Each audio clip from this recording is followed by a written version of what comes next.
pon ase isane se sene ade bia meka na nyo bibia na enya no seyi eno nti yenya ne seyi ananka se yede ase da piesie ma otweri ampon yankopon sene meka ya no eye na two television so na wani gu ene enumre wo dwumedia atudin the seat show ene nsem no edoso migiri se mumudodo na no mate nsem a ekoso ewo oman Ghana mu sene America no abato mre mu no ye mampani dada John Mahama amaya te ase se du sabre yi a asembia a obeka ama nipa akoma adane amawo amwato abama no eno one ni NDC eye fo no wo muka eno ti entra na omude fam no kra na omude fam ti omude frafra ede ma eye Ghana for de bia meka enyeme na meka John Mahama nanum asem ena meka ede achemu eno ti ehu behia se edu sabre yi a oso ubebise bisansem mu ubehwehwe baabi information wo no hu no kra wom ansa na wakoto aba esane se sani America no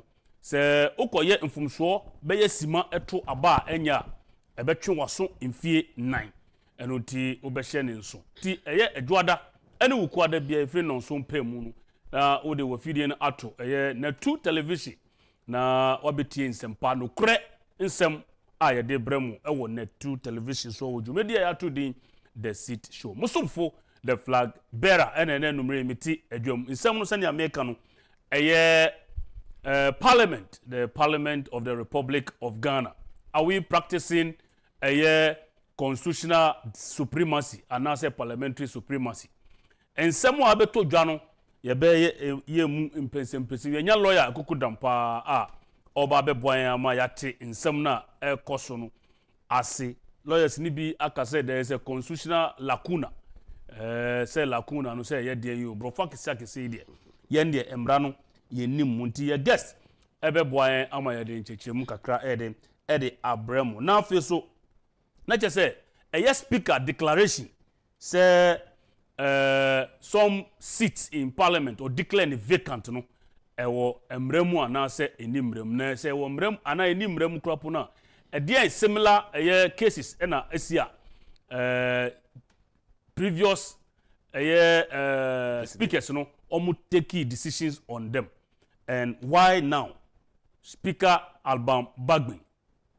Na no kre se NDC document beto dwa se omubema Speaker of Parliament Alban Bagbi NDC for no se ono oye omo de anti no just Alban Bagbi ni Parliament se osum oman nanso NDC for no ehunu se Alban Bagbi ni omo de anti they see Alban Bagbi as an ally se womu ni papa ombe yusu no e de afrustrate anase atwe aban enwuma se wodi na edi mpuntu ebre wo eneme eno na NDC for document abeto dwa na otwetwa mu yi ehunfo ni kakra e de kire mu nti ebehwe achievement kakra bi so aban we achieve under Nana Addo Dankwa akufo-addo na ansa na meko nsem no so no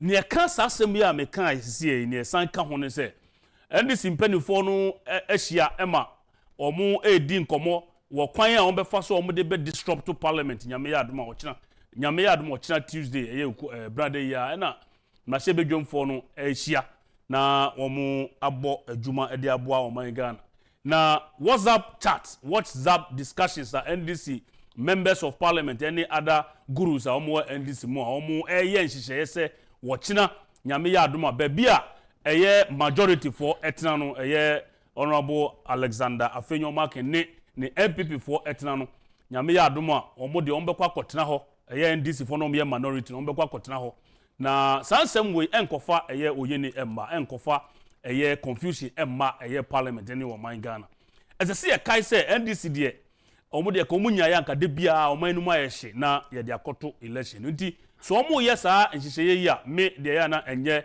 me wanwan isane se omo ye opposition ombe pese de bia wadwembe yo se nyamabone na ekoso no wafa no so e de akoto aba e de amawom na woto aba wie emawom a na obehwe obehu jejereje emre bi atwam Dr. Onukra de onde doctor Mahama Ghana mampani dada John Mahama na breso a doctors ne afenu junior doctors na omukọ ye adwuma e de ma oman omo som oman for 11 good months almost afe yentua wo muka aban entua muka e John Mahama aban entua muka sa time na ofi aban mu oka kire se no wa we nam ni nyina amanaka dompe no se na no kura enti na wonye sikapo emfantua junior doctors for 11 months of work ene obegina simpie so a ono pese ohu se wo yare erefire se be se ne ade bia na dwen ye ntino na wa beka nsem a ono na breso no oye worse.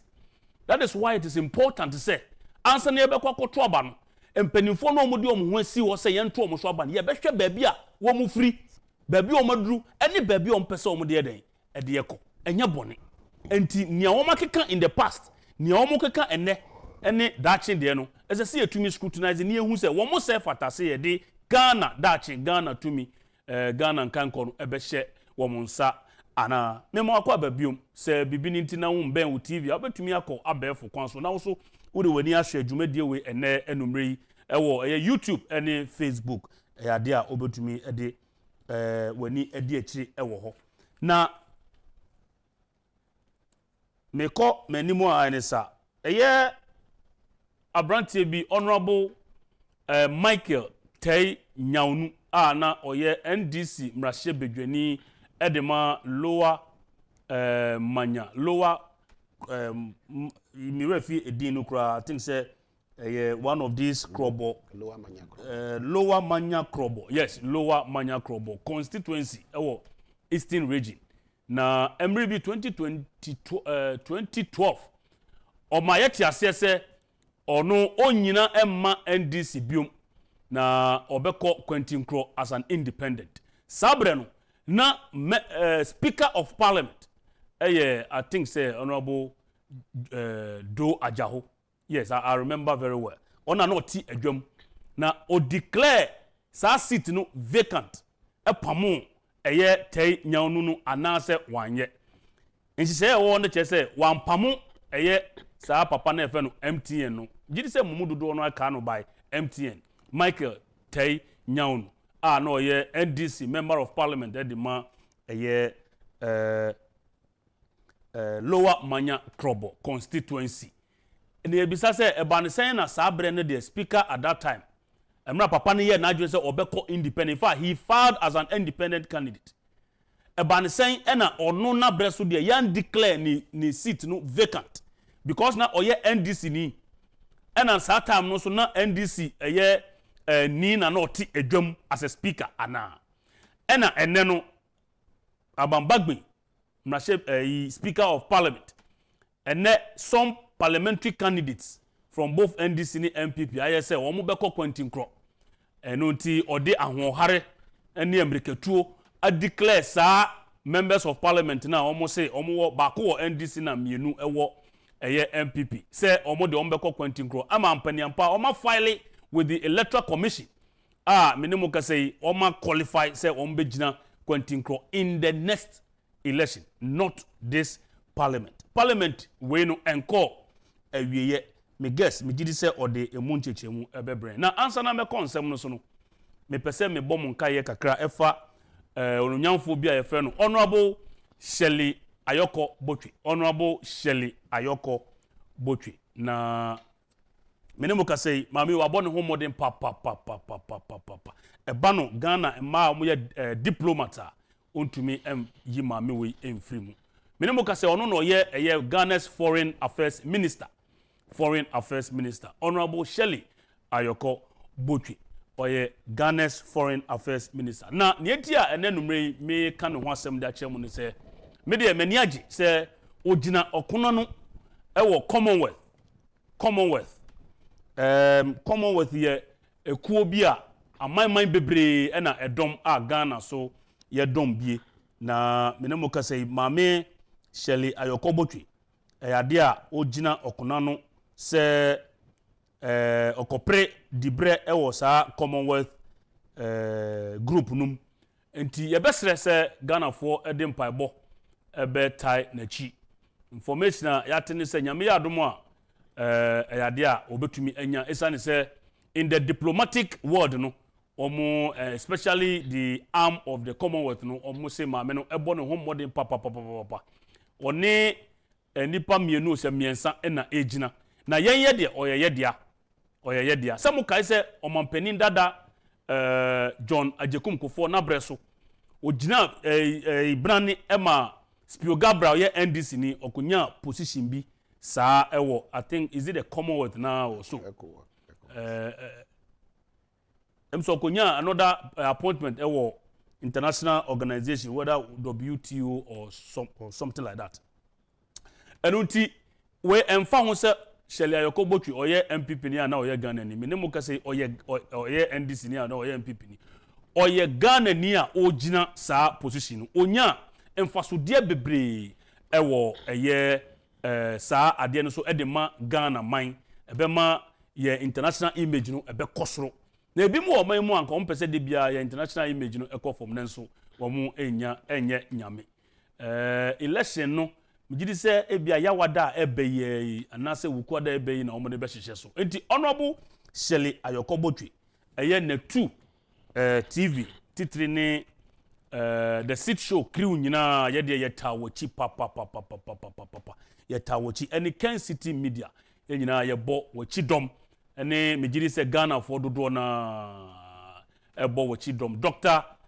Professor Emmanuel Lamte ose menkanche ose ono so ebo wachi dom papa na ye nyina yebo mpa se Nyankopon ebe kan ho na wa ma sa akukuduro no na odi agina brane a contested for that position age edi aba oman Ghana mu emre bemu a ebehwe se ebetumi edi na ba studio no ne ebisa no ne so ade hunu po a owo edi ma the Commonwealth countries a Ghana enso ye ka ho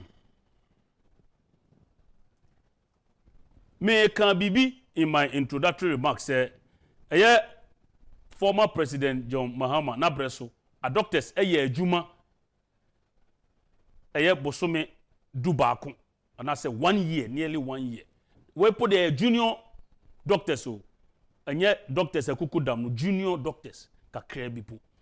Abayi and John Mahama could not pay their salaries. Emma omuye or yet check a sepa editre abayi. Senya de bia meka chemuno. Aha ye moye sremu enkasem. Yen sorry prekupe enkasem a sebi enim. Pese ye kohwe sa infoni junior doctors a Oma ye juma for 11 months without pay. Na omo ye oye chire. Edi a chire John Mahama abreso abanya na eho.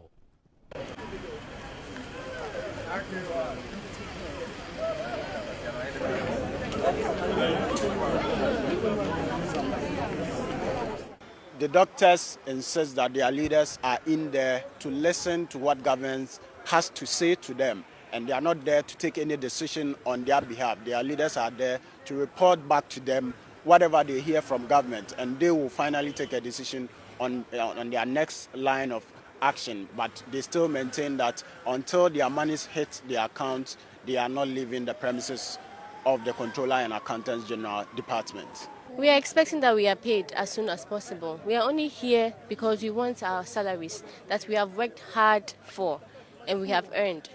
So that is the bottom line. That is our hope, that we are paid. But what happens, I mean, if you don't get paid today? Because, I mean, we heard the finance minister over the weekend say that your money will be ready in 2 weeks. Oh, yes, but we are very optimistic. Okay, it can be done. We believe that it can be done, and it can be done today and not in 2 weeks' time. I expect them to give us our full money. That's why we are here today. So they should tell us something that will make us live. And this is only the money, either the money will hit our accounts or they should give us the checks, like what they did for Confanoche Teaching Hospital a few months back. Because we were as a group, and they decided to divide us by giving them checks. And the hospital was later reimbursed. So that's what we also want. We want the money. If we don't have the money, we are not leaving. I also want to admit that it's taken us too long to have addressed the concerns of the junior doctors. It's taken us too long. And I recall that some months ago, this was brought to government's attention, and we are using process. So therefore, it was work in progress. I'm aware that the controller and the deputy minister for health have conveyed to you a decision on the fate of 64 house officers who will be paid this month, and who in fact the money should hit their accounts not later than Wednesday, 4:30 p.m. on Wednesday. As we've actually seen, the pay slips will be paid come the end of the month, and for the 27 of us through Honorable's intervention, would be receiving the full 11-month salaries come Wednesday, 2 o'clock at the various institutions. We have heard him, and then we believe this is the case. We have a memorandum of understanding to that effect, and we are hoping that come Wednesday, all our grievances will be addressed. You appeared not happy with what they told you? Yes, because when you look at what's gone on during the deliberations, it is really mind-boggling. Because one, we are 91 people who came here, and all of us are unpaid. A few of us were paid for just 1 month. Now what we are hearing is that they are willing to pay 64 of us everything they owe. Then 17 who are apparently paid for just a month will be paid for 1 month, and then their arrears will come later. And then the other 10 who for some reason I really don't get, are not going to be paid until whatever problem it is sorted out.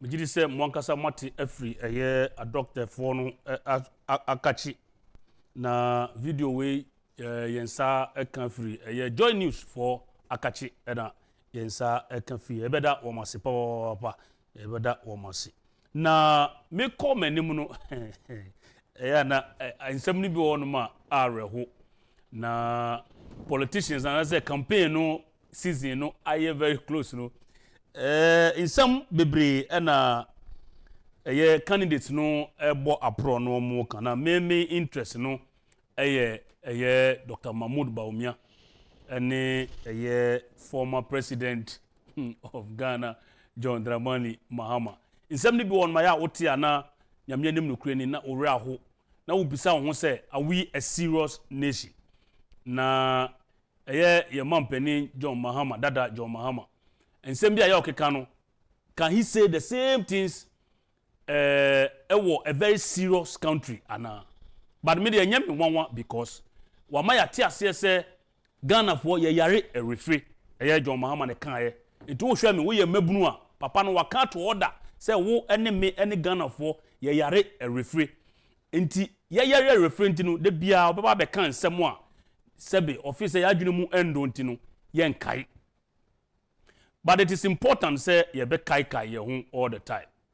Nti one John Mahama ne mpanifo campaign a omo ye ne adeade omo kire ye kwan a omo befa so a omo betumi abue enwuma se be ya mabunu ene Ghana fo nyina ye benya bia ye enwuma de wo ho a eye nti so omo kase omo bebie enwuma e de ama Ghana mgidi se seke ye bo ensem emma wo na emom mepese ye bekwa kotie how Mahama will create jobs, how Mahama will create jobs e kwan a ono ne naban ebefa so ebiebie enwuma ama Ghana so Ghana for so yenya bi den aye ti production say sa video na ready amoma Ghana for so NTB.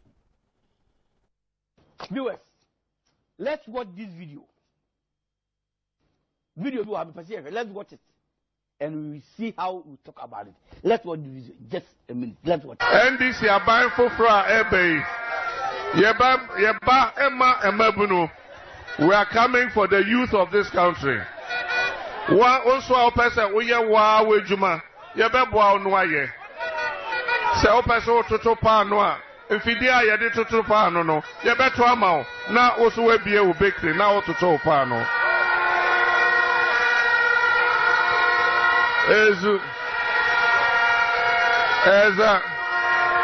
Wow, person we are poultry, and I was and kuko buono, Yabeba Yamao, kama, near Mao and kuko bano, near the Omodia near Mao, no Asha Omo Tukosia, now Suakoton, now this Kanasha Obotum.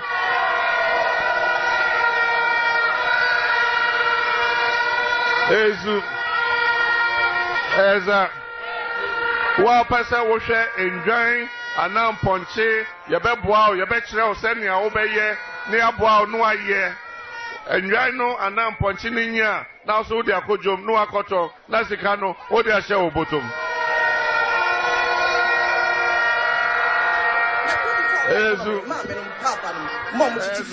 Mom, yen and moi.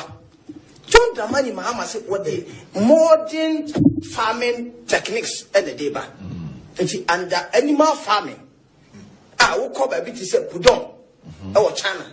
We call her animal farming. When you say Jatani Mwaka say elephant near the gum egu farm numbi. And you want to mean Cosset or Quacodo, and I said, oh, what could be any. It would set up plantation in the BBA. We are no jam one ago. Let jam one guma. Obey here almost swap. What would the plain ever Fabium? No mas as ever and one in any other.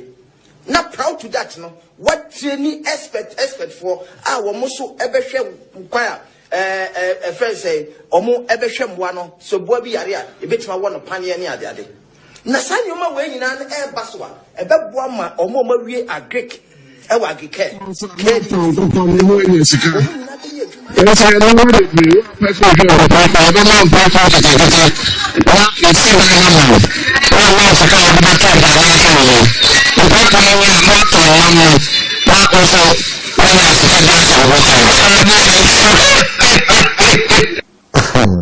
Now, I would want to say, it is a want to do new investigation and polytechnic, no food, the amamo. Now, for knowledge, was here in Preco.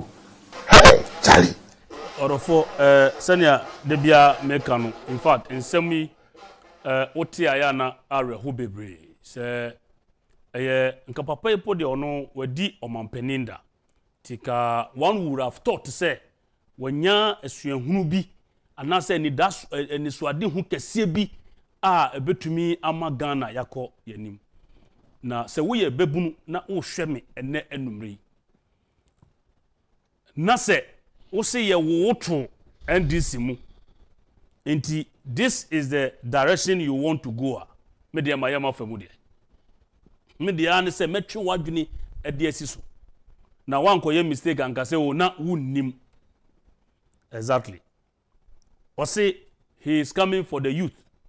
Na wa opese ototo pan no obeto pan no machine no e the amount nkete no no the amount nkukobuo so ombe pam kakra e the amount na wo uni veranda wo koye adwin nkukobuo no wo no a woni ba bi da no sabi wo ni ba bi da no sa nkukobuo no wo de kosi hefa aduti ameka se yenwini nsem no ni ensan nwini biom emfa wo no se wo ye ndisi ni wo ye ndisi na wo tie na wo ahwe anase wo tie papa yi na ne nsem a waka fa ko adwendwem na bisa se mebru na wo mo ho na sabi wo mu ni ba bi da they are struggling to even get a place to lay their heads no sa nkukobuo no ene eye pan no machine no wo mu ehefo na wo mu kwakototo anase wo mu de kosi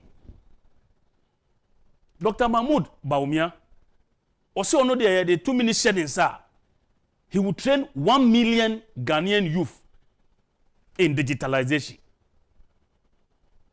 And then nipa bebre te ho omun yusu eye omun tua shop anase omun kotua sika e de se omun kwa rent shop anase office. Omun shop ene omun office enyina omun phone so through digitalization. Ekwan ben na wo so wo ba anase wo a wo ye youth no ekwan ben na wo benya saa nimde no na wo mo fa digitalization so edinya sike go mbotom no wo so wo be fa so eno na the vice president of the republic Dr. Alhaji Mahmoud Baumia wo say oba wo betre wo mako ye nyina mako 1 million megidi say it could even be more if the interest is there say be ya yesu ye benya nimde efa digitalization no ne yenso yatumi ayeden anya skadi agu yabotom nti se wo pe nkukobuo eni nkukon nkitinkiti eni eye pan no machine nkitinkiti a eno de wala me de maye mafam de se mo beka ya eye honorable Rashid Pepu John Mahama Abreso his excellency na Abreso o ka kire mebunu e wo Ghana ase wako university awi a ehun hia se wo benya special skills ne obetumi aya ne se obekọ nwuram no akotutwa eye nwura ede egu kotokom no wakyekere ane de is possible so obetumi aya nti wo wako university ne wawie awofo ahwew atua school fees emo wako university awie o se se wo pe adwuma enye de and this is technology no and as a strategy o mo be bie adwuma no wo ngura mu a na wakotwitwa ngura no na wo de agu sack mu se mo nim sack na wakyekye ano ti wo ye wia na wo de abeto kwan ho wo ye wia na de abeto kwan e bia wo benya 10 sacks nti obi etwam na so wo pe eye ngura ni bi de akoma ne mponche a na otie yi a na watobi na wo so wanya sika e de atobi bi edi ana se wontumi nya sa so a ukọ ngure mu a ebuo bia obenya bia no na wo de abeto kwan no kwan ho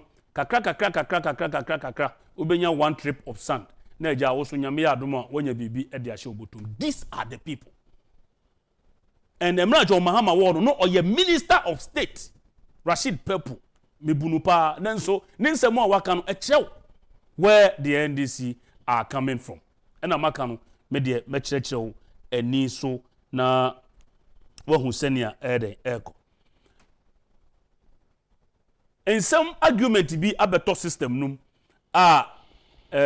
akoye se hwan na nabreso cocoa farmers eye cocoa akuafo no womutumi ebo anase womunya bibi ehye omubotom pa na dodo na ekase eye nanado danko akufo-addo one Dr. Bawumia omabreso yi cocoa price no ekosoro papa ema cocoa akuafo no omani agi se mo beka ya mribi cocoa prices drop world market na other African countries so tete omo cocoa prices so edema omo manfo no eye aban we de okase da bi wo de esoate wo soro kra na say ewiase man Joshua meme de meja no se ne ete no amamo mentete so esa ne se mempese mo ho ebekye mo se na mo kai se farmers no cocoa farmers ne je papa na omo bo aban abaso nti this government has been very good to all cocoa farmers. Now when Abrante Bakubi ono so ye cocoa farmer and oye analysis welfare analysis oye as a cocoa farmer and kane by 2017 na cocoa no moto no 475 Ghana per ton 2017 and ne ye ka say that same ton no enye 475 Ghana 3,000 Ghana cedis from 475 na nado betro ye no watumwa de akọ 3,000 Ghana cedis yankoko tie Abrante no ne nsemo a okafa cocoa prices no Sesia cocoa one bag. Etimi to cement 30 bars. 30 million one bag 30 million. It's a small boy. Minisika kura no cement one bag ya me ko to cement 30 bars abobo ya de bramia. Betima you move 15 bars in the trap block. Nam the 15 bars na kana say to me dan. Small boy me who 2 years. Metimi see. Betima self control. Betimi see. Me betima sa wale ya me ho ade. And one no. Papa we ade. Ke bi mti yesi. Ba yanto de MPP abana ya no so ne ma ba omia so mbra. Sesia cocoa one bag. Etimi to cement 30 bars. 30 million one bag 30 million. It's a small boy. Minisika kura no cement one bag ya me ko to cement 30 bars abobo ya de bramia. Betima you move 15 bars in the trap block. Nam the 15 bars na kana say to me dan. Small boy me who 2 years. Metimi see. Betima self control. Betimi see. Me betima sa wale ya me ho ade. And one no. Papa we ade. Ke bi mti yesi. Ba yanto de MPP abana ya no so ne ma ba omia so mbra. Ose obetumi anya sika ede aye na yere ehu ade na a bag of cocoa kafra meka a ton mfa nchemi a bag of cocoa na sisi aye 3,000 Ghana cedis aye cocoa farmer very young farmer no obo aban abaso pa se otumi atu cocoa mu ama onoso nani age na video na me yiye enche bia efa eye John Mahama nkoko nketinketi ne nkoko bu nketinketi no nyame adom eye UTV adaroma ena yensa eka sa eye video no na dwumakuo bi aye from Twyford omoba under eye one district one factory aban policy one district one factory no na menemu kasei sene de bia meka no ebi mo peso mo chese oman no she and I say, but we are also telling you that there are good things happening.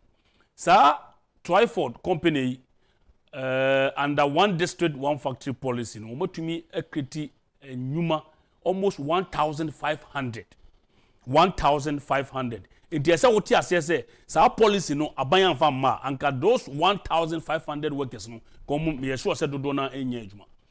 Inti so be catch say one factory, one district, one factory nenya.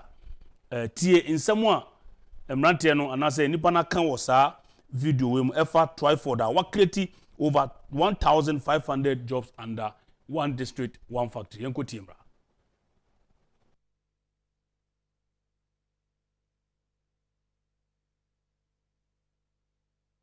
Twyford Keida Ghana Ceramics Company Limited, a $77 million processing plant, has created jobs in the district. The factory was commissioned by President Akufo-Addo in January 2018. We have recruited a lot, over 1,500 employees, which are local employees have been recruited. And out of this, about 78% are from the Western region. And out of these 78%, we have about 52% from the Sama district. This tells you that we have actually provided enough employment for the citizens of us, Ghana, and as well as the indigenes of the region. Muye school was 2017. Na muye na meti there under one district, one factory. Company there about Waza or the Twyford. Na muye school na miye jumenya no na ma apply. Na employ mo jwana miye no nukoni. Ejumana mukomo no wa bo mpeni bedwe. We are not only talking about direct employment, we are also considering indirect employment. And with indirect employment, we have also engaged over 3,000, 4,000 people who also work for us indirectly as a company. And we think that putting all this together, the company has done a lot in bringing the unemployment situation down. And we say thank you to the government of Ghana for the initiative of the 1D, 1F. The operations of this factory has seen a significant reduction in the import of tiles into the country by as much as 14%, contributing significantly to the transformation of Ghana's economy.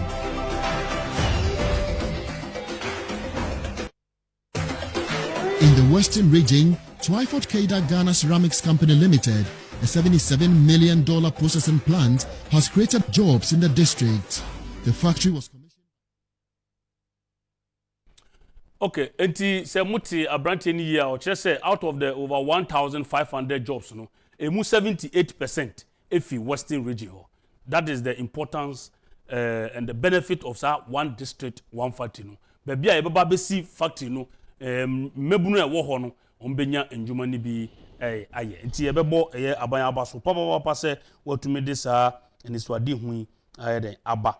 Na Dr. Mahmoud Baumia na say ya no ode aprobo no ekopie voter region voter region me say mumudu do na mo videos no social media na it has gotten people talking nkrofo kasa ho videos na nkrofo yo madwin say ana say eyom say enye voter region esa ne say senia John Mahama kan no voter region de nka ono John Mahama ne ndis no say eyom stronghold na saying Papa no I didn't have no power because of share from 2012 about na ada de me bra penny Koku Anyidohu ebaha o ma ye analysis bi e ma ye kire say from 2012 NDC vote voter region no form and MPP de no kosoro. What does it tell you? It tells you say sebe ade chi ade sana nkofo ehu nia ekoso wo wiase nyina. They know the good from the bad. Enuti Dr. Baumia echo voter region yem corner yenko enko hwe senia eye votarians no eje Dr. Baumia.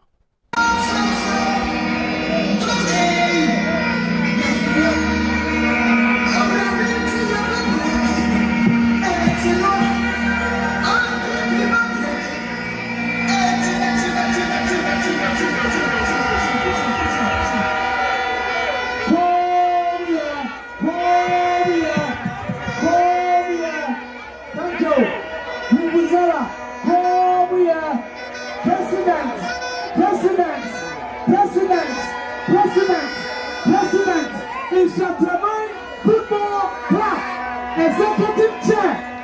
Send this radio and that because of Penina Water Entry and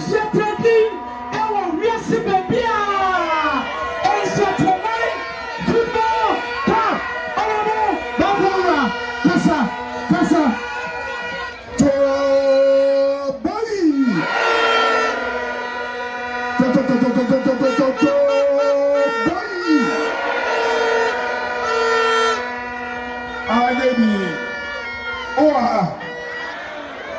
Pipi da number say. I think that was 71 no. The better bokumu one no so. Not a way one. After Bonsama. After Mesra Bumuzela be a yedi. Abushafo Medamasi and then Mama Maria Titri. Mefa kwenya we so na mada me constituency chairman and then mpanifuo ase awa Jumatini a omaye no Sudan West. Na mafasa kwenya we ya so na mada million MPs Honorable Agri Honorable Bright Rekuprobe Anna Miami Yakuma Honorable Kwesi Abiya Ochebe Anne Omaba Bebo Michidom Manda Omasi Na first so Mada Mimi Anomoa Mini Omuko primaries Aye Mimi Aba Ama Frimpoma Anna Mimi Abema Mubarak Omoso Ene Omode Don Abebo Medan nananom omo ababetina ha since 1 p.m. Obatina ha nananom ko omo nya politics ya nse down to yes afre wo na so omo do moni monyam ababeta yachi o so mo nzama nananom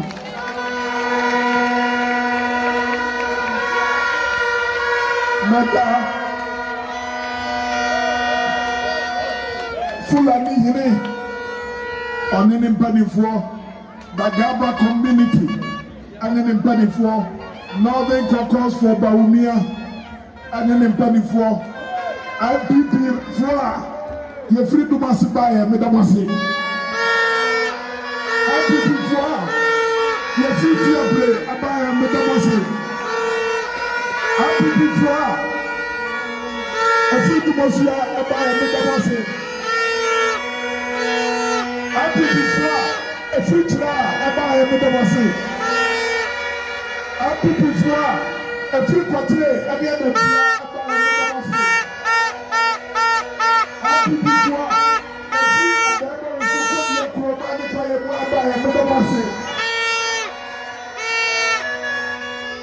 I was I did oh yeah, one dig in a home. 80 people forces no one's here today. I never buy. Who's going to be the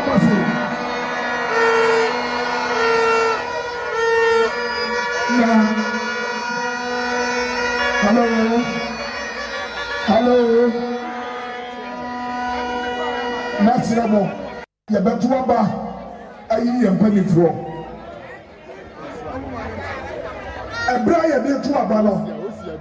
Oko jina da kanu na bo tu aba. Ya check no 1 minute. No what to aba na wie. Na so sa 1 minute no. Ade no awo kwakwa ye no wada kanu no. Awonso esusaso kese ema Ghana. Sa uye mistake a uye yamfie nan asan watimi akorete no. But enfie nan no wan we ya na ne ba bebre aye dai asisa. Ya woni pa bebre a obo to aba sabi o previous a obo ni mputaya eti obo to aba no. Ya si papa we ni ho fe ni edinati. We oye madamfo ni edinati. Na so no ye misa e ho se enipa no edien e no obetimi ayamaye.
can't say my problem. What is it?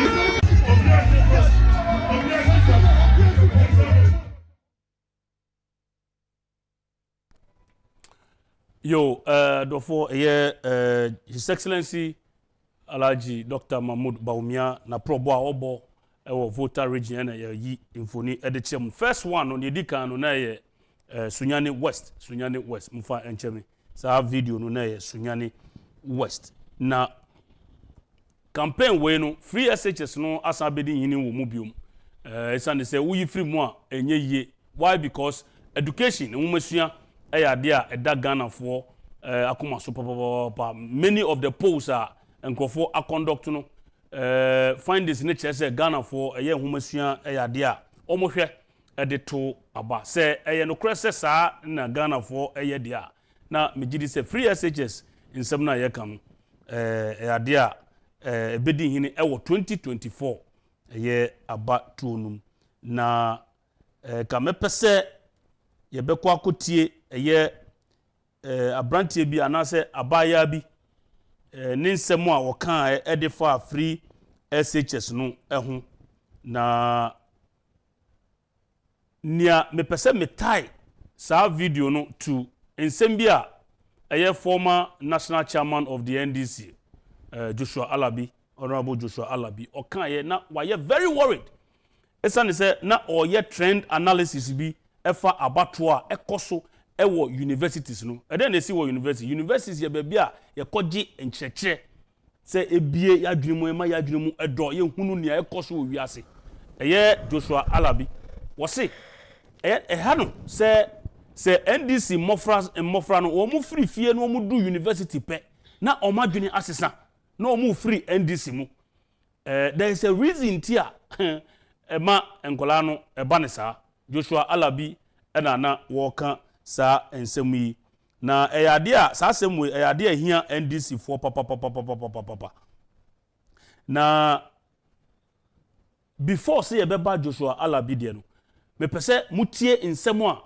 NDC for aka John Mahama ne a few other people within the NDC anyame adom say omo wini power these people will become ministers am be take decisions ama memene o yentie ensemu a wo maka in the past efa free SHS no Niembra Joshua Alabi so.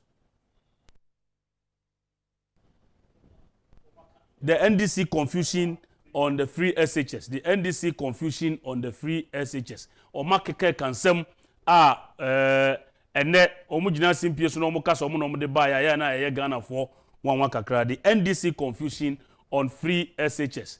Say are you ready moma ahwefo so enhwe na say nya sadia ne yenko nsemu a Joshua okay yenkonkofa sa video no na yemra.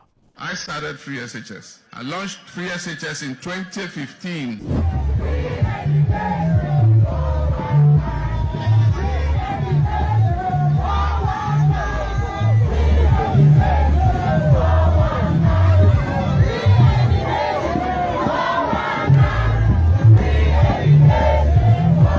I started free SHS.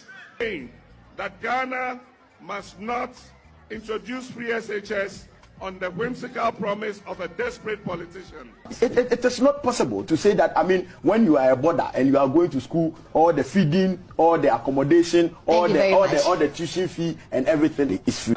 The government has budgeted 2 billion cedis for free SHS for this academic year. If you have 2 billion more to spend on education, will you spend all of it on free SHS?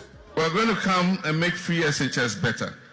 I believe that Ghanaians are small-minded and that you can tell them anything. I started free SHS. I launched free SHS in 2015.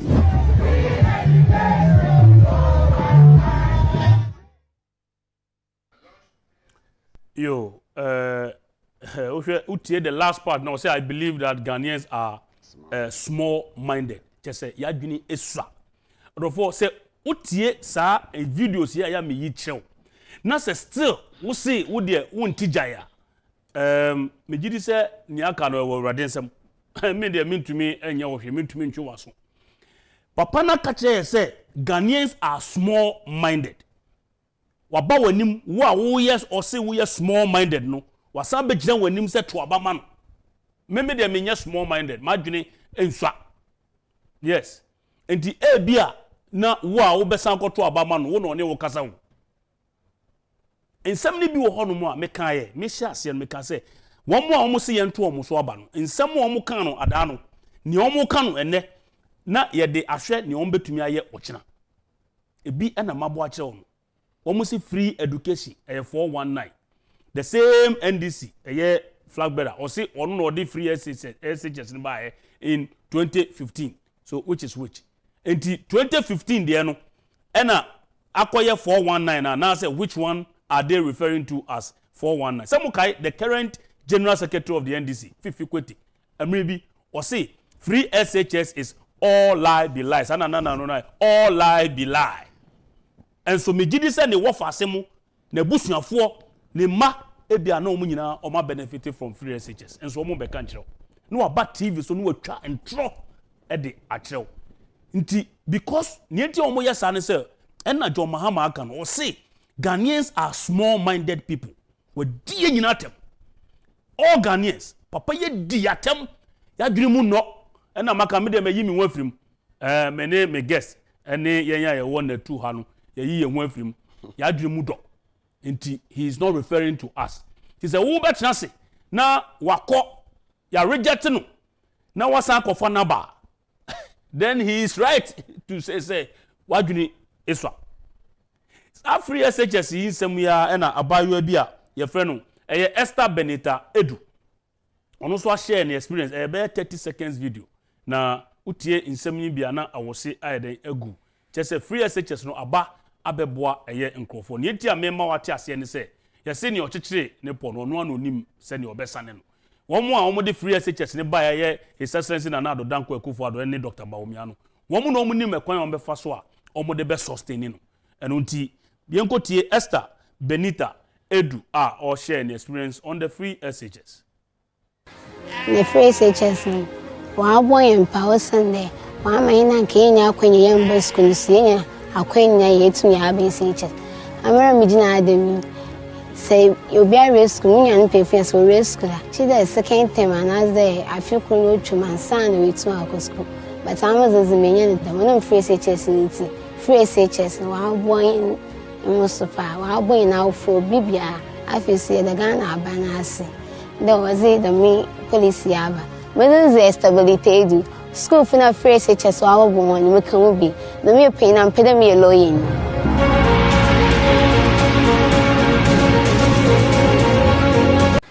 the free SHS no wa boy empower Sunday wa maina Kenya kwenye yamba school sinya akwenya yetu ya SHS amara mijina ademi say you be a risk munya npe fi so risk la she the second term and as there I feel no chuma san we to akosko but amazo zimenya the one free SHS nti free SHS no wa boy Mustafa wa boy na for bibia afisi the Ghana Esther Benita Edu na o share ne experience no ono de emfasode aba ne so wo free SHS no so na ansana no me pese me ye video ba ku bi e de kyerem Joshua Alabi de na make no me de me guess e be kyerem me de ofan edika no e ba ewiya ne sa but me pese ye kotie nsem a Joshua Alabi eka e de fa NDC for mo fra o mu free efie no mu do university ba bia ye koje nkyekye ni nimdie na o masisa afri NDC de ko NPP yengongo tie Joshua Alabi de mra. There's a word of caution here for our party. The Electoral Commission had polling stations in 72 tertiary institutions in this country.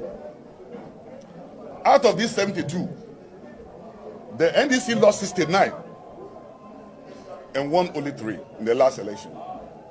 It's a strong signal because if the youth are to take over from us and we are losing 69 out of 72, then it's a threat to us. But why are our members moving away when they get to the universities? It is clear. They realize that their parents who have been branch chairmen and branch secretaries for over 10 years have seen no change in their lives. Their mothers who have been treasurers and secretaries for more than 15 years have seen no change in their lives. So why do they follow their parents to this? There's a word of caution here for our party. Yanko break one. Yanko break. Yo, Honorable Joshua Alabi, enkane no ye titreni edema the NDC ewo national chairman, yes, national chairman of the NDC and who kase asukupon bia bebre aye to aba 72 edoso mienu no na MPP ewini dosian kron 62 ama NDC wini emu miensa 69 ama NDC wini emu miensa pe ntina asenhia edema NDC for no bisa say eba ne sen na ye eba ne sa esa ne say mrantie ni maba we o mu do university o mu kwa no mo ni bia o mu say anamo o ma me ne o papa mu atu no joining NDC no enya de a imputo bia aba o mo abrabo mu nti ye be hye ne so mame enkoje aboafo nkrato be sima me ba na me fa me guest enkyerem.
Welcome to Agbotey Unisex Boutique, where comfort and style is our hallmark. Original Italian leather bags, shoes, belts for both men and women. Talk about looking your best and standing out on all occasions. 5 to 10% discount on all products. Clearance sales rack, 50% discount on shoes. And now Agbotey Creation, where you find authentic African creation for men, women, and children. Visit us online or in store. In Tesano, behind the Ghana Police Depot. In Jolu, at Jolu Junction, opposite the First Atlantic Bank. At the airport, Terminal 3, Departure C3, opposite Sunbro Lounge. And now in East Legon, Shiashi Boundary Road, next to Two Guy Supermarket. Call us on 0244 649 379. That's 0244 649 379. Agbotey Unisex Boutique, comfort and style.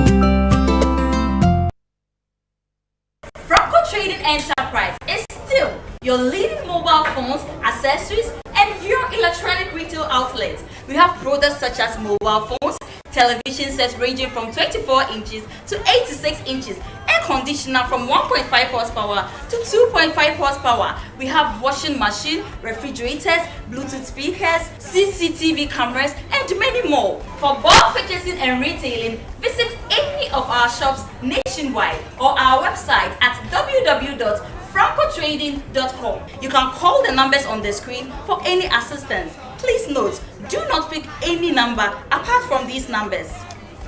Franco Trading Enterprise, still the home of quality mobile phones, accessories, and your home appliances.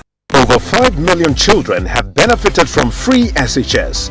Protect free SHS. Vote Dr. Baumia #1 on the ballot.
Orofo misama wakwa babium ediba na 2 television show Ojumedia ya today. The seat show flag bearer ena miti ejom ene enumre me guest lawyer John Agbotey. Lawyer John Agbotey oye private legal practitioner. Banumre mo wabem papa ene enumre yene lawyer John Agbotey ene be didi nkomo kakra fa the parliamentary on pass na kosono. Lawyer mo ajo mo akwaba Mejo sominia. Boko die. Boko nyamiado. Yede nyamiasi. Yebeda wasisize etu nsafre wonu. Waba. Na insembi kokoso. Na mepese yebe odofo me bo mu kaye se plan bia NDC for afa nyamiad mo china parliament ko transi no. Mepese me nemu eche sa ensem no kakra na muhu nya ebekoso wochina ba ebia na by this time mo hu say ya pick the intelligence into ebia na wo mu ebe share video I don't know, but the security services must be up and doing. Sebeta frache yen to me in the name of democracy nti na obi ko ye nyambrasem na ye say ye china because ye kwa bato nti ya kochi obi mi ameti he ya sebeta frache me de manu ka say obi achimi me betra ha mi ndi obi atem me betra ha mi metu antro nti obi be dance wachimi na mrase bedwafo kwa akotenase adwendwen oman Ghana ho na se wo ye NDC ni anase wo ye MPP ni wo ye hwan na se ya fa wo se ko parliament ho na ko ye dede a police for any military for we de adwuma no ye de ahye munsa because it's becoming too much say because of democracy in not just say obi atumi sorry edi 77 I just don't understand where this thing is coming from. And then you get some journalists be oma ko jasho mbotom no ma betra and akufo-addo's government is doing this, is harassing people. Is that the kind of society or country we want to create for ourselves?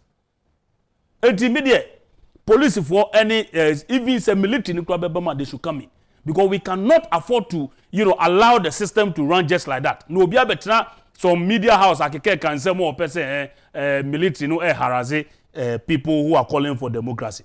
Or say alarm blow breaking news.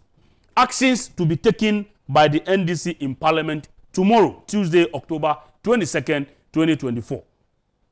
First one, or say urgent caucus meeting tomorrow morning. Not just say NDC for no, ombeye caucus meeting. Either say an opano and as I don't know, almost say in the morning.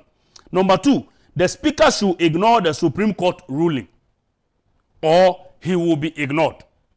Not just a minority no NDC for no ni ompes e po a omaboa abeto dwa enie say speaker abambagbe ono so akoka NDC for no either say obe ignore the Supreme Court ruling or the abana na say omo NDC for no ombe ignore eye abambagbe. Number 3, or say accept on his ruling and disobey the court's ruling. Not just say abambagbe no court ruling na abano as I say obunu nimtia. These are members of parliament. Exactly. Number 4, or say hold the CJ to the privileges committee. Not just say Chief Justice no ombe say ombra privileges committee na yentete no yengu anymore say. And then number 5, create chaos in the house. Not just say omo de basabasa yo ebeba parliament ochina security agencies no megidi say omutie ekwan bia enhyehyeye ewo ho say members of parliament will get that protection no omunye omufengu akwan because number 5, or see create chaos in the house. Number 6, hoot at or resist the presence of or declare as criminal any military officers in the premises of parliament. Because omunim zo ombe basabasa yontinu sebe yede security for beba no omo say ombe huro ombe huro anasa ombe prevent the security services yede ombe ba parliament so ombe ma ehonomu enye asumdwe. Number 7, or say the NDC will boycott parliament. The NDC will boycott parliament. FO famous mefon bibia obiara fon FO famous and then mechia famous madam papa is a gentle and a US type of politician. Ono de onye isa basabasa nibi. Number 8, adjourn parliament brofubia to aso em say no ye Greek say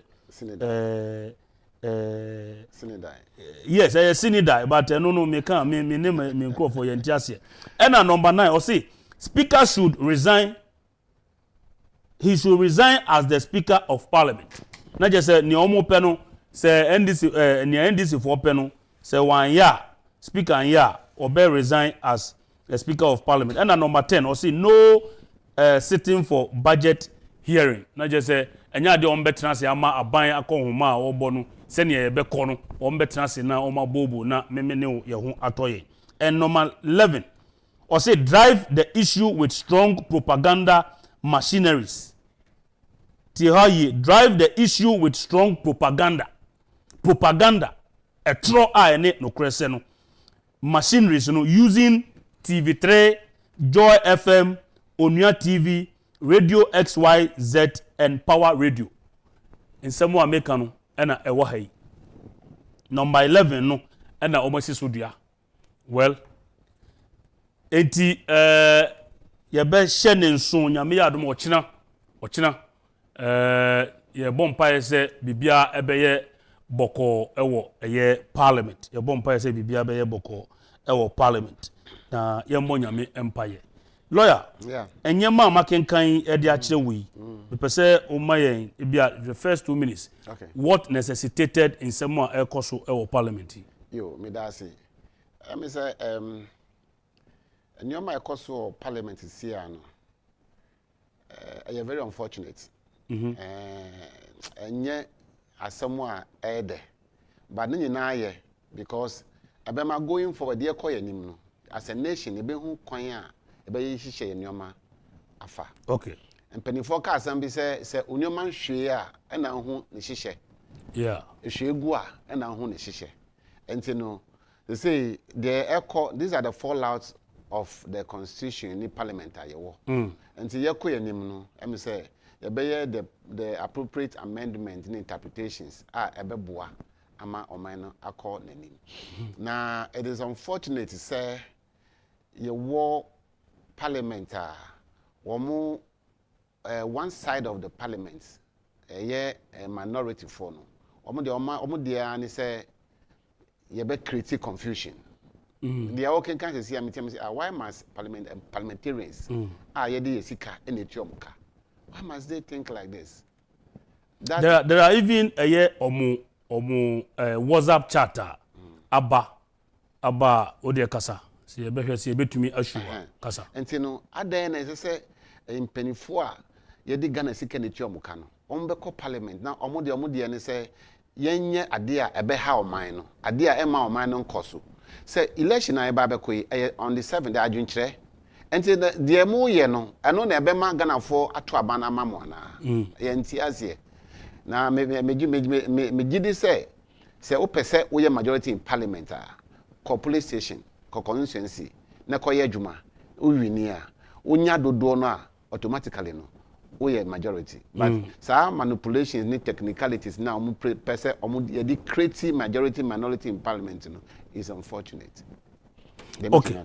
Nia me pese ye ti ase ni se de important na asi e wo parliament a o ka se e unfortunate de important the asi of parliament ni se speaker yenye onu mpo na sha ase ye nu haro na idrisu e the motion the assembly akwakodan speaker say onhwe na enipa anan bi efri baby a omo eye party a omugina so di ba parliament omo free sa eho no ekọ ba bi foforo enti say sa na tie dia in the article 97 bi wo constitution mu a no kire say u free baby a ogina ya ansa na party a ogina ede wo ba parliament u free mu na ukọ ba bi foforo dia and they say o seat no na say seat na otis of parliament no ye declare no vacant and e ka say o seat no obi ante so bio na say ye pam after parliament and speaker engineer no so na ompam sa nipa for yi and a speaker nso so etie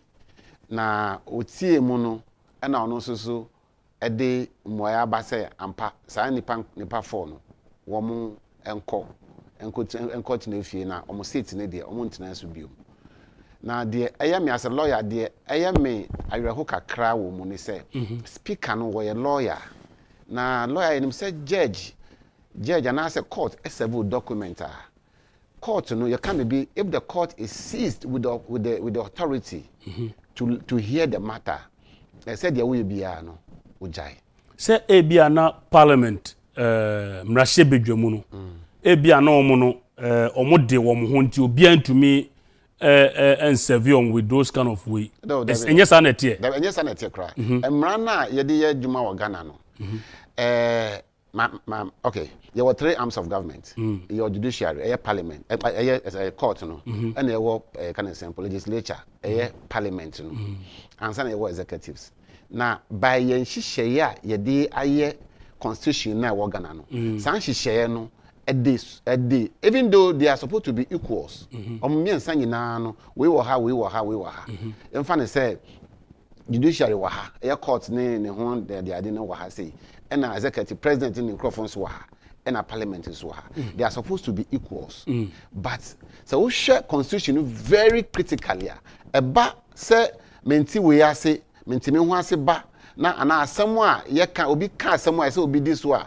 President betumi akasa court betumi akasa yen disu judicial betumi yen disu okay parliament betumi akasa judicial betumi akasa yen disu but say court the akasa say obi yen disu na a kire say to me a court won so say executives no and the legislature okay on article 130 of the 1992 constitution and making it clear I think 131A I'm making it clear say the how do you call it? The judiciary or the Supreme Court is the final arbiter.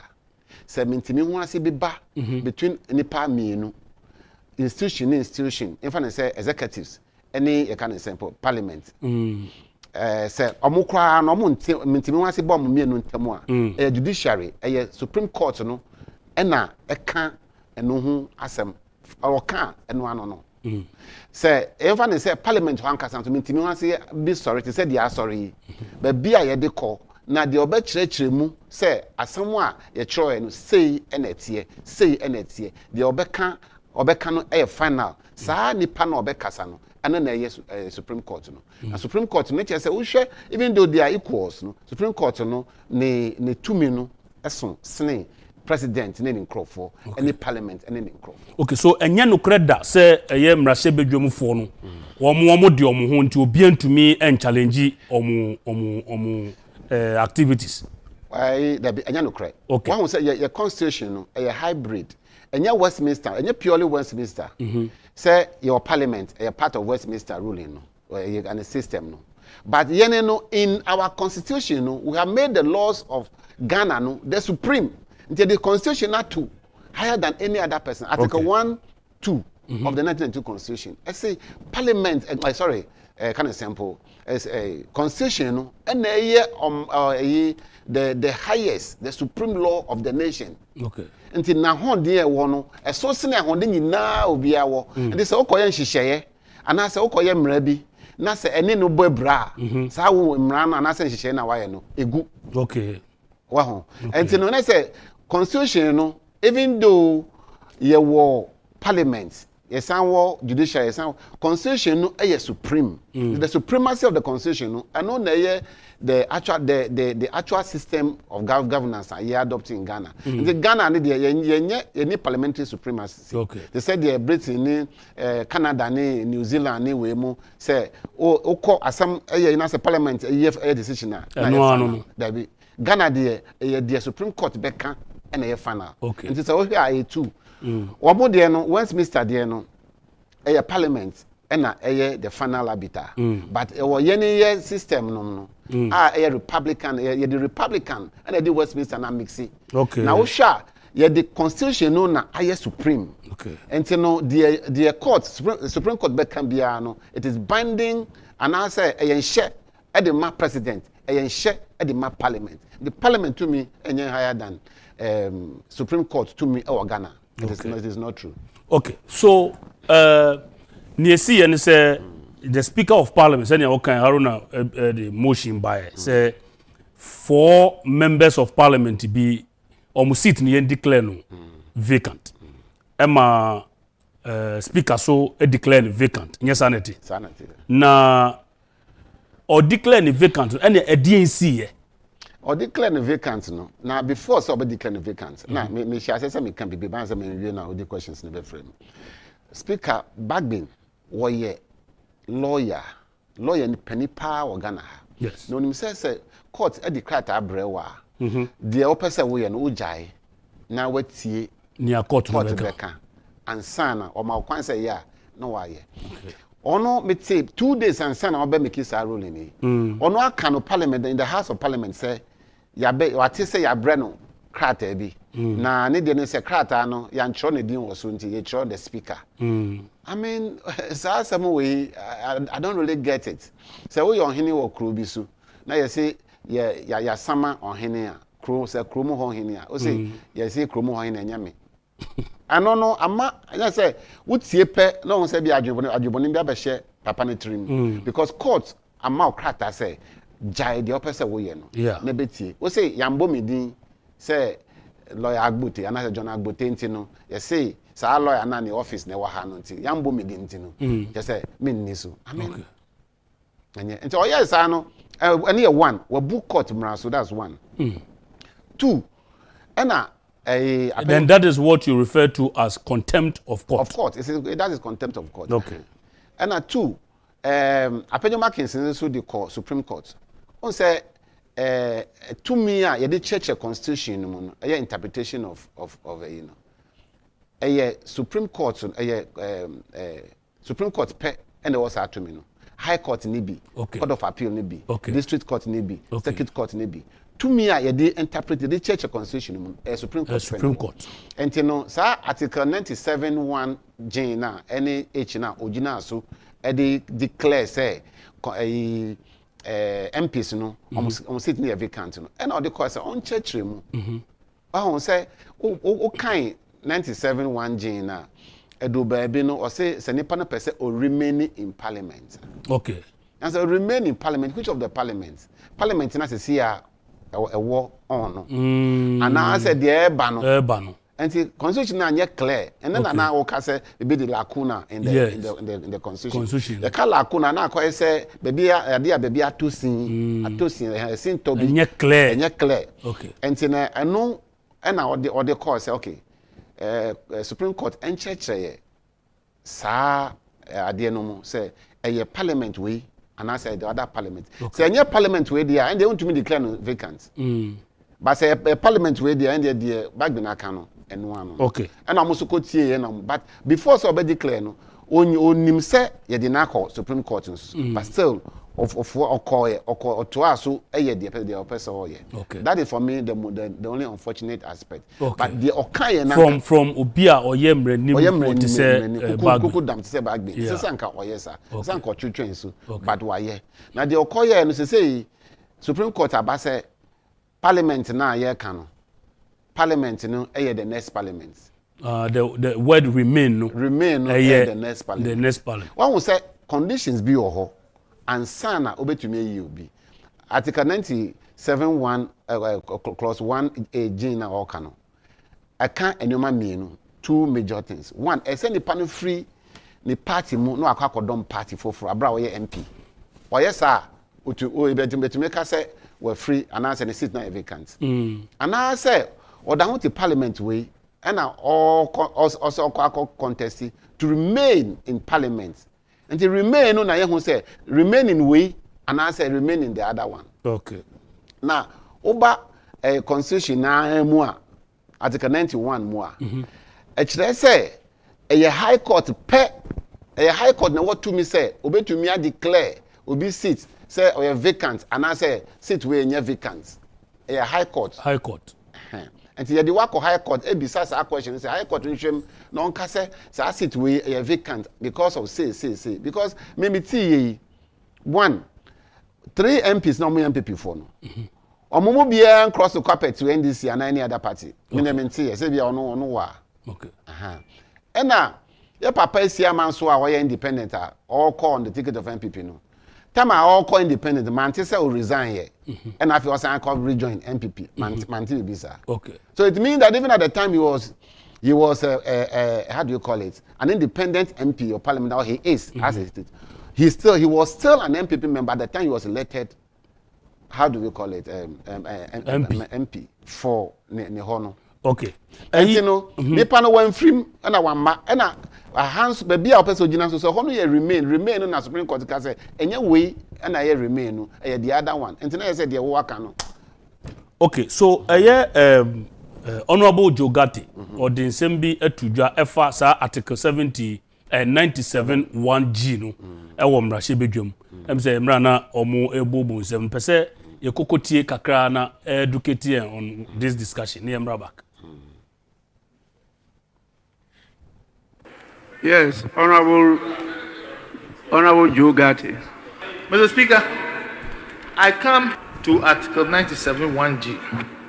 It says that a member shall vacate his seat if he leaves the party of which he is a member at the time of his election to Parliament to join another party or seek to remain in Parliament as an independent candidate.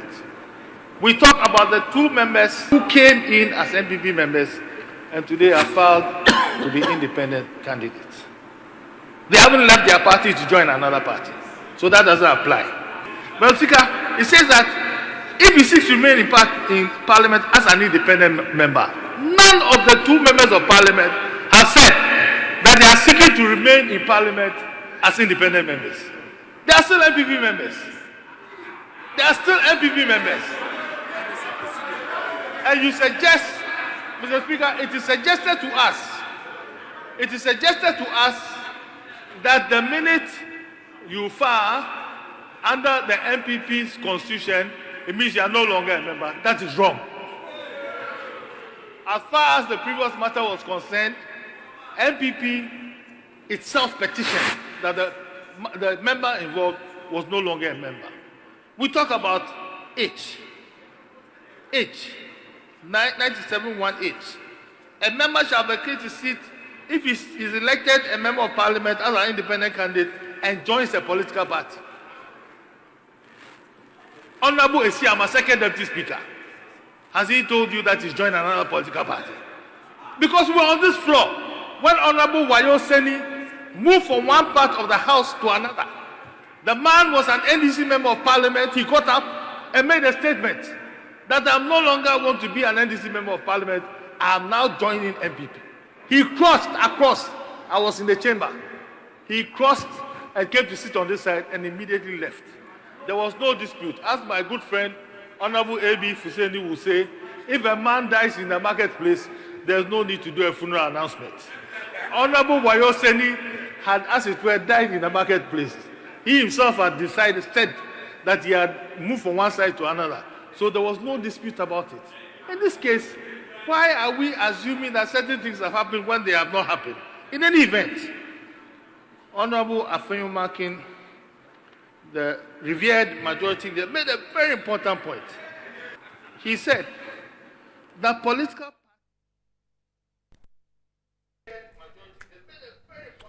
Yo, Adeshiman, yeah, Honorable Joe Gatti, ena motin in Kano na or kasa efa article 97(1)G no senior na me guest card. But lawyer, utie in someone Honorable Joe Gatti de to Okan Bibi or say it is an MPP member that is supposed to petition.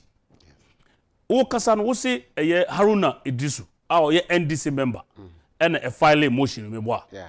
So is he trying to say, is Jogate trying to say a petition now, Haruna, a file and as a motion or file, it only affects the NDC member of parliament in the end. Sandet here, my church kakra.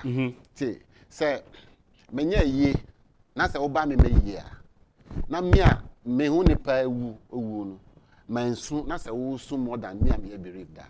It shows something. O send them e bia na me so emotional. Na affect me say who lose somebody. What about Catholic Church? And you are trying to behave like more of a pope than the pope himself. Sana omoye. Constitution under Article 297 1A, it can clear say why you did to me amount say appoint you be na onye dwuma bi ma no wa so na wosan wo sa to me no say nipa no obeyi na free. Article 297 1A. What to me say flag bearer yamao koye ye MP koye minister there what to me say obe appointee no say ni pano no what to me say obey you free. Okay, that's very simple. Very simple. Yes. And it is in the constitution. Okay. Inti anu na Jogate e kan ho asem. Inti say MPP for e di omonipa akose ye nipa nie ya to abama no or parliament nipa no say or independent but on free your party no. Okay. And then I send this in mom na ono ebesu say the fact say or independent we free MPP muntino. I mean na oman hu say resignation letter be free. Sa MPs na mo kan come once no e free obi ho aba na. Ndem hu bi. Oman hu say obi say media ya pam mo amose mo independent MPP ya issue statement say ya pam mo free party no mo e bi wo ho ana e bi ni ho until say NDC ni be ka say speaker wo de almost mo independent nti no say na tie dia oba free MPP mu nti me gidi say oba free mu nti also ka say oba free mu na fe na pam mo free parliament also speaker dey say me share no ampa omo independent dia oba free mu pam mo I mean it's marks of malice adwembone.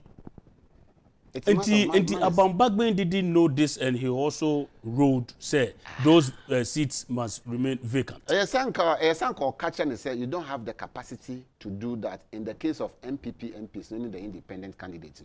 The award to me say obe to me as an NDC MP. And he say NDC nina ono aye you know my party no issue communicate say ya pam na free your party no mo. Na fabra say empire pam nti onye NDC ne biom dia and the free parliament nti de why nyina no say see ye fan say be valida na NDC ni na or independent no but the young people they yam pam we nkrofo almost so nka say o free party no okay nti no crying more than the bereaved smacks of malice. Okay, crying more than the bereaved, smacks of malice. Now ushe mo hwe aya mode mo ni di dwumade we akiri mbe kai say document bi a NDC for aye a omo strategy a omo de be wi ni 2024 and beyond no baby wo hono mo a wo mo aesthetic clearly say omo be use the speaker of parliament as an ally a omo de be frustrate aban enyuma a production say picture no e wo ho a NDC uses Abambagbin as an ally to frustrate government business. Mufanto screen so man pese me kind portion bi wo me kind portion bi wo and that one no I think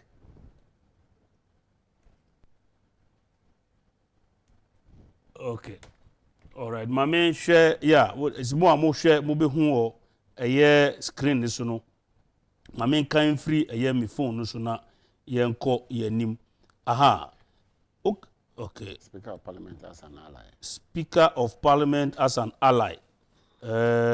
Mufanchemi na me share document. Yeah, my main kind free very good. I have it here. Thank you. Using the Speaker of Parliament. Or say the Speaker of Parliament as an ally. Main kind go see Speaker Abambagbin has harbored resentment toward John Mahama ever since Mahama was chosen as running mate to the late Professor Atamios, a position Bagbin believed he was more accomplished and deserving of. Not just say omo person mo che say Abambagbin every time I far Professor Mills as the John Mahama as Professor Mills, the late Professor Mills, the running mate, no, odi yawo ni mu because or no face say wo de Mahama ne or no Abambagbin ne etutu nsenye so or no Abambagbin no anka o qualify say obeye running mate esene John Mahama Atames efa no as running mate ntina je say o yawo bi ewo ni mu efa John Mahama o say despite this historical tension it is critical to mend the relationship between the two, especially as Bagbin's influence and stature within the party have grown. Let's just say, so on to me achieve bibi on person achieve so to me cancer impenifonu boom because Bagbin says he status no through Mahama's endorsement played a crucial role in Bagbin's successful bid for the speakership and a commitment to maintain Bagbin as speaker should Mahama win in 2024. Not just say speaker Bagbin obey speaker no na John Mahama edi mutintiman pa na yasan ya hye ne bo say NDC we need 2024 na on be san na tremu biom say speaker 2024 and beyond.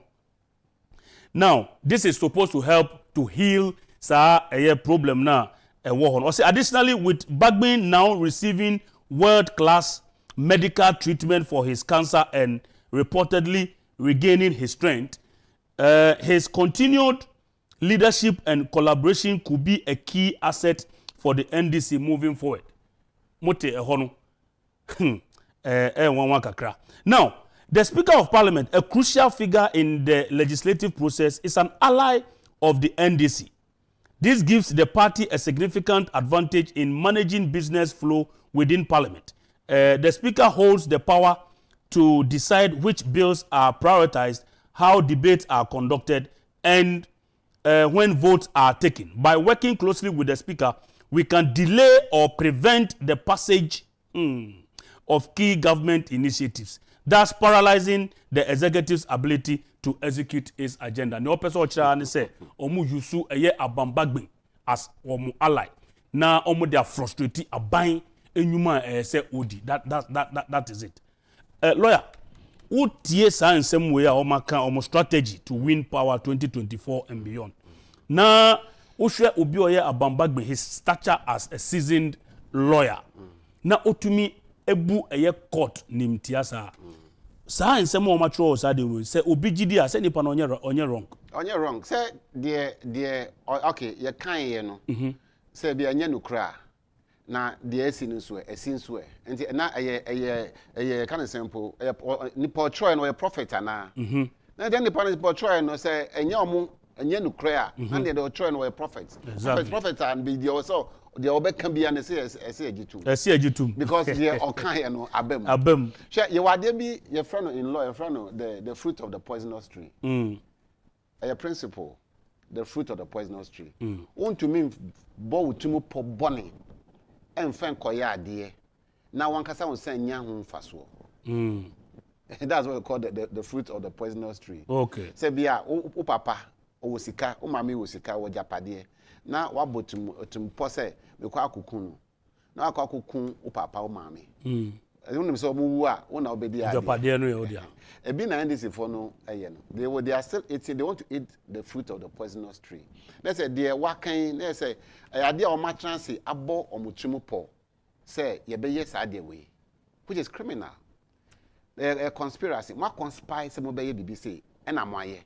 So who haruna wonim say boni amekọ akodi ndc yen na e benya ho mfaso na wa transe na wa planning na wodi petition no akodan Bagbin, who is part of that conspiracy. Okay. Is also a conspirator in this whole thing. Okay. Nti na boni na mo ahihye wo mutrimu no na mo execute say mo execute we no in fact say ampa the nipa 3 na say 4 no every parliament NDC na benya majority.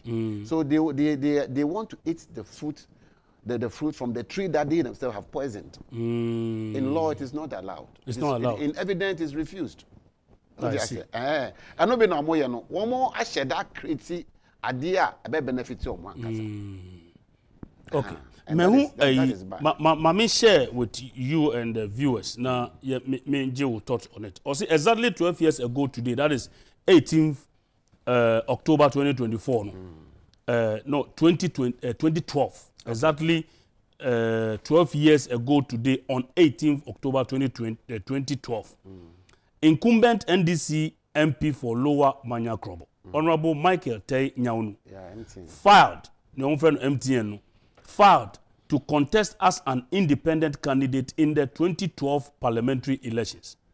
He was not sacked from the NDC party. His seat was not declared vacant by the then NDC Speaker of Parliament, Right Honorable Do Ajahu. Indeed, Michael Tel Nyanu, popularly called MTN, served his parliamentary term till 6 January 2013, even after having filed and contested 2012 as an independent candidate. Speaker Bagbin was wrong. He sought to wittingly usurp the powers as Speaker to upgrade the minority into a majority, part of the scheme. That suffered greater scrutiny, and Bagbin and his conspirators, are back in their woes. A reset. A reset. Not just in some now na nipa no ayeden as summarize it by using the case of MTN. Wow. Adia omo ye no ade aye bibi a mankasa atena dem o mabọ po and omo de agu krata so and that is conspiracy. Say me no ebo po boni say akodi boni a conspiracy.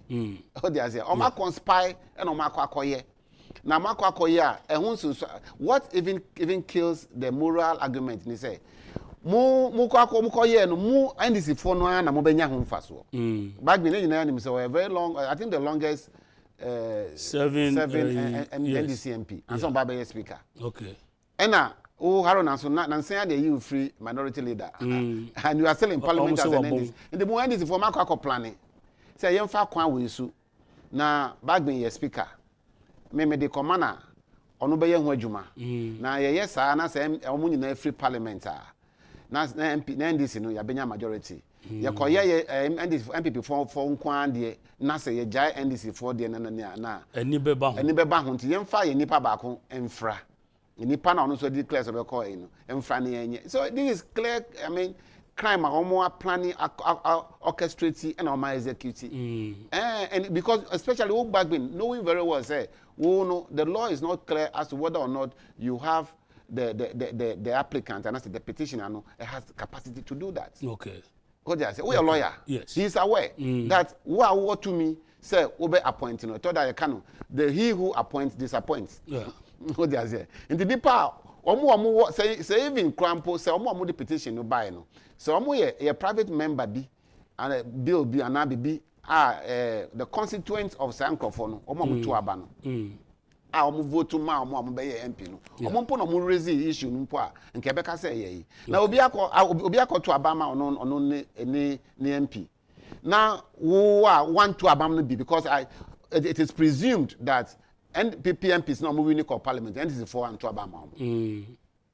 Oh, they are here. So the presumption is that MDC for and to abandon microphone. So no NDC person in Ghana here has the power to make any application before any court to say me. Mama we ejuma na me de man no se say o say okọ hunt no me na say me supervise no me na say be free on mu hwe na mu nyini free ho it doesn't have it. Okay, every time Supreme Court the ruling the by say ma abamba going to me yes no metie NDC for bebre any so called legal friends and brains omo ye tilted towards the NDC utie ne kasa pe onim da bia free ba omo atwabo the Supreme Court judges afre all sort of names na one such person me na me bunu pa Honorable Mahama Ayariga na wakokan Joy News program the probe Joy News program a friend with the probe na he stated categorically that the Supreme Court is full of unintelligent people. The Supreme Court is full of unintelligent people. We must mention, okay. Yes. The Supreme Court is full of unintelligent people. Not just say, Mahama Ayariga pese o say Supreme Court judges no woma bon ono de onim huma sene womo na mame kai yen kai ye ho kakra emre ne ya be dia o say me pese me share with you and the viewers events in the past few days expose you once again the hypocrisy of the NDC. Se ekoma omo dia Supreme Court omo ya soro abofo omo dia chese omo tenyame abasaso ni ade anko omo dia omo ye unintelligent people. But they have forgotten say the same unintelligent people no ena e declare John Dramani Mahama asem no elections petition e court no e declare John Dramani Mahama as what? As a winner in the 2012 general elections. And no there na Supreme Court for no omo ya soro abofo. Now, were we not in this country when the Supreme Court ruled on the 2012 election, just as I said, it declared John Mahama say ono ye winner nana. Even though we saw what we saw. Or say, we were in this country when the Supreme Court ruled that Atoforsi did nothing wrong in the ambulance thievery case. Ambulance thievery case, yeah, beto jo ankrofo bia kan ho asem. Probably that is why the NDC is thinking, say, the Supreme Court judges are unintelligent because now Omofe say Atuforsi should have been jailed. And the Supreme Court, Ejano. And no there, no bon sem, your Mahama crack can be. Oh, Supreme Court is bomode, de. And then the same Supreme Court, Omo taking a decision against Omo dubious way on person moyeno. They have branded and described them as what? Unintelligent people. Don't forget, say, Mahama Ayariga himself is a lawyer. Also, be to me a bench, Now, share for political expediency. Now, a learned colleague like a fellow, one colleague anyway, like Mahama Ayariga, ebe describing the Supreme Court as full of unintelligent people. Signal Bena is sending to the outside world about us Ghanaians. Wow. Sir, so by way, as a Macan was our program that there war or man way more. And in the Supreme Courts. Okay. The courts per any war or man. Now courts no say you bastardize omo. Say you go on fin. Na you go on say. Now a Ghana timamufono ubia jide free court no mo dia. Say you say oman no egu. Now we MP say democracy ni ho a you cannot go to parliament. Yes. You are MP. Ayariga is a Otiemia, or even anybody close to him is listening. You are MP in parliament because the constitution now, Yediba 1992, is working. And because there's Supreme Court, because there's High Court, there's Court of Appeal, the Circuit Court, the District Court. You are MP because democracy is at work. Now, if you are running the Supreme Court, which is the highest on the echelon, you running it down. What happens is that Ghana for lose interest and trust in the Supreme Court. And if anybody takes anything, any decision to destabilize this country, MP now onye ndibium. And a saying is if one who say mintimi wasi war and I say civil one I say mintimi wasi ana ku ana be ba. Any men this in any men people. That's right. Obi 2 bullets, 2 nipemusa. Bullet will not be looking for MP. Any political colors. Any colors biya. Obu abe hit you biya no hit you. Wo abe victim or victim. And then omun chai say continuously a comma idea. Hey, near heli the courts. And come ya. Let's bastardize it. What kind of behavior is that? And what kind of Nansenya you are Jakpa case, a Japani kind of example, ambulance case at the first in Jakpa case. Some of us were not in agreement with the ruling of the Supreme Court. Of the court. But yeah. The court has said that on your bonibia. Yes. So we leave it like that. Emra Supreme Court declared John Mahama say Onoye the winner of the election. Now Akufo-Addo then as a candidate or say I disagree with the court, but I will abide by the ruling. That is a lawyer. That is democracy. That is the lawyer. That's a trained lawyer. But then behind this phone, I don't know whether it is the quest and the whatever the penchant for power and the mom yes idea. I don't know. Ayariga should know better. But attacking the judiciary is the last thing anybody will do in this country. Okay.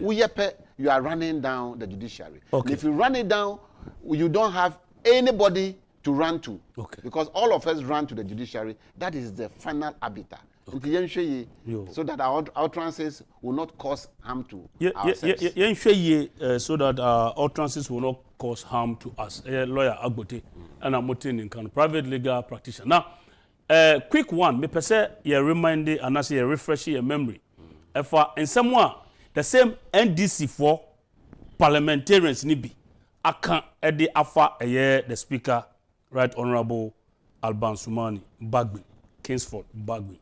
Me pese ye kokotie just about 2 minutes video bi. Enti ye konkotie sa ensem na Muntaka reminds Alban Bagbin that he is not friend is a chief, because a chief sometimes or can or being can be. Now Muntaka reminds the Speaker of Parliament Alban Bagbin said, or a Speaker of Parliament, he presides over a nyama emraso wa ye de edis adwuma no what describing audio no na say video no say he is a tyrant, not just a waye no ho kan kabi obi oka obi enkabi we Muntaka Mubarak ye NDC mrahye bedwani asawase constituency yenkonkotie insemo or the two jano nemra. A tyrant. He's he a tyrant? He's becoming.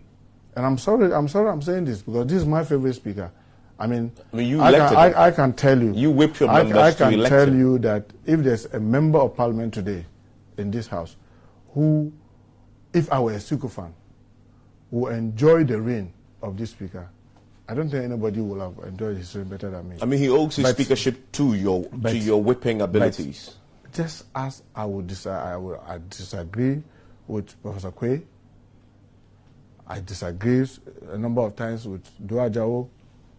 I won't say because Babin is my favorite speaker. Have you told him this, that he's become a tyrant directly? Because you have a clear line. I have said that several. And what is his response? He disagrees with me, but I tell him that, tell me what chiefs does. A chief will do in his palace. When he says anything, that's fine. That's what chiefs do. That's what chiefs, but you are not a chief. You are supposed to be a Speaker of Parliament. And the Speaker of Parliament listens to both sides and patiently, even where there's disagreement. And that's the essence of democracy. To sometimes even disagree, agree to disagree. But where you personalize it and make it look as if a disagreement is a disrespect to you, or it's an affront to you, or it's like denigrating you, then I'm sorry, then you'll be a bad speaker. And for nothing, this is where I respected Professor Quay. Where you have all the leaders teaming up and agreeing on something, he will easily abandon. He built consensus on both sides. Far better than your own NDC. I'm saying it without an apology. He built Parliament. Quay built consensus far better than we are having now. Because you see, I'm sorry I'm saying this, and I'm the one saying this. When you make it difficult for others to even air their views before you, they simply fold their arms.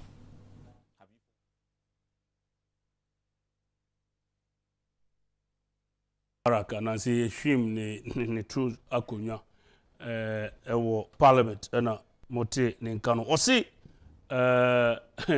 Professor Michael Quay na oye former Speaker of Parliament no ono ebano consensus building, trying to bring afanunu together na just say Professor Michael Quay oyire no ho pa ewo sade no ontumi emfa abambagwe antoto Professor Michael Quay ho kra na just say uni no enya adwene ewo Parliament wa na just say odwa kra enti lawyer utie nsemu a Mubarak Muntaka Akenya to say just 1 minute na time it exposes the nature of the speaker na ye was here no ama ye hu say bagbe no odi nakuma na eye numa bebre emotions the emotions na eye numa bebre because say the okan no Speaker of Parliament they utie ha na watie ha, then you make a ruling on it.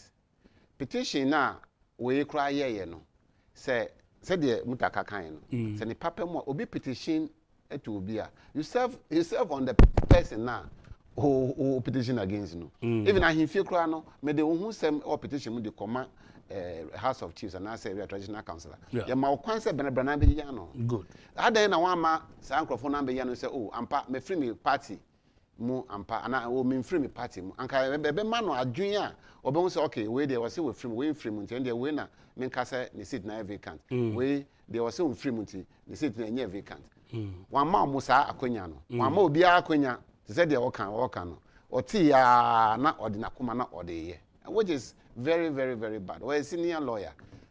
So okay. I'm disappointed in the kind of attitude that we all describe what video no say or put up in Parliament. It's very bad. All right. You better see baby. Say baby I do emre no ayebe nenso me de asida kese be ma Dr. Quayson wa draw my attention to bibia me kan say me ka say Supreme Court and ejai ato forcing na appeals court. Rather not the Supreme Court. Well, you better say mo hwe yan mo boy yan ema ye correct ye honti. Nyame echira we Dr. Quayson. Na abrantie Bill Darlington or the message say I'm watching you live from Time Constituency. Kudos to your team members and yourself. You better say papa. Aha. And I'm re ebema ye de enadwumedie no so ayede asie. Nyame adoma ukwada ebei ye besan aba betra no ma hyehyɛ nyema de abram mpanifo ebo mechi dom lawyer Charles Kwaku Amu Date Robert Bafo Fin Kwesi Justice Afun George Sarkodie Focus Kobe Scratch ena ima mrantie ena boa me ma flag bearer na numre me de dwumadi we bram nyame ya adoma ukwada ye besan ahia makram. Thank you. You're welcome. I think I have made it